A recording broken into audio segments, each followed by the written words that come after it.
নমস্কার, কৃষ্ণা বলছি। পুরী থেকে ফেরার পথে বন্দে ভারতে সফর করেছিলাম। এটা আমার প্রথম বন্দে ভারতের সফর। সেই অভিজ্ঞতাটাই আপনাদের সঙ্গে শেয়ার করছি। এটা আমি ওয়াইটিতে দেব, ভাবলাম এফবিতেও দিয়ে দিই। যাই হোক, এই যে ট্রেনে এসে গেছি, সুইচ অন করলে দরজা খুলে যাচ্ছে। আর এই জায়গাটা দেখাচ্ছে, এখানে লাগেজ রাখার জায়গা। এখানে একটু জায়গা কম হলে জানেন তো, মাঝে মাঝে অনেকে মেনে নেয়ও না। যাই হোক, আমাদের সঙ্গে কিছু হয়নি, কিন্তু ছেলে টিকিট কেটেছে, বেশ ভালো জায়গাটা পেয়েছি। ওকে ফোনে সেটা বললাম। ট্রেন ছেড়ে দিয়েছে, বেশ ভালো লাগছিল। পুরীটা ছাড়ছি, কষ্টও লাগছিল। এটা কিলোমিটার দেখাচ্ছে, কত কিলোমিটার ট্রেন চলছে আর কত কিলোমিটার বেগে চলছে সেটা দেখাচ্ছে। দেখতে দেখতে দুপুরে খাবার এসে গেল। ট্রেনটা ছিল 1:40, খাবার দিয়ে দিয়েছে 2টোর সময়। এই খাবারটা আপনাদের প্যাকেজের মধ্যে থাকে, নিতেও পারেন নাও নিতে পারেন, শুধু ট্রেন সফরও করা যায়। আমরা নিয়েছিলাম ননভেজ, ভেজ। টিকিট কাটার সময় সেটা বলে দিতে হবে। আমরা নিয়েছিলাম ননভেজ। চিকেন ছিল, ডাল ছিল, ভাত ছিল, আচার ছিল, একটা ভাজা ছিল, পরোটা ছিল আর দই ছিল। ভাতটা কিন্তু প্লেন ভাত নয়, তার মধ্যে পিস ভাত ছিল। একটু খেয়ে দেখলাম, জানি না অন্য সময় কারো কি কেমন লাগে, কিন্তু আমার ভালোই লাগলো।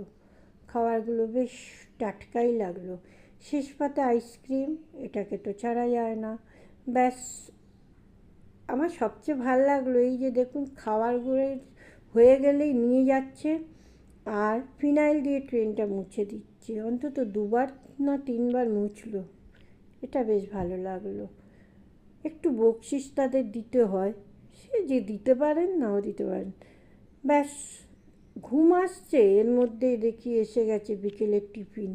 তখন ধরুন এই 5টা বাজে। একটা অ্যাপেল জুস দিয়েছে আর দিয়েছে ওই যে ওদিকে জলটা কিন্তু খাওয়ার সময় দিয়ে দিয়েছে।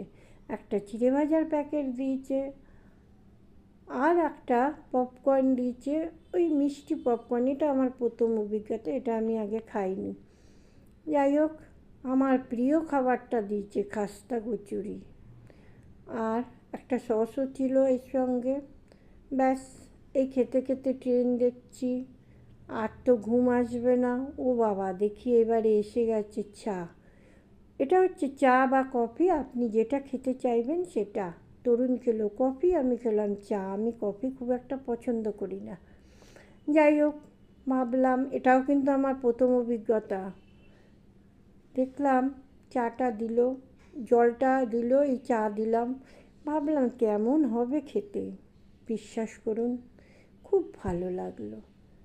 আমার খাওয়ার পরে আমার মুখটা দেখেছেন, সত্যি ভালো লাগলো। এটা ছিল রাতের, আমরা জানতাম না যে রাতের খাবার দেবে। আমার ছেলেকে বলে দিয়েছিলাম রাতে একটু কিছু খাবার অর্ডার করে রাখিস। ও অর্ডারও করতে যাবে, তখন দেখি 7:30টায়। আমরা খাই 10টা, 10:30, 11টায়। কী করে খাবো বলুন? ট্রেন 8:30টায় ঢুকে যাবে হাওড়ায়। তাই কিছু খাবার সাথে নিয়ে নিলাম আর আইসক্রিমটা খেয়ে নিলাম। ভালোও লেগেছে। আসি, টাটা।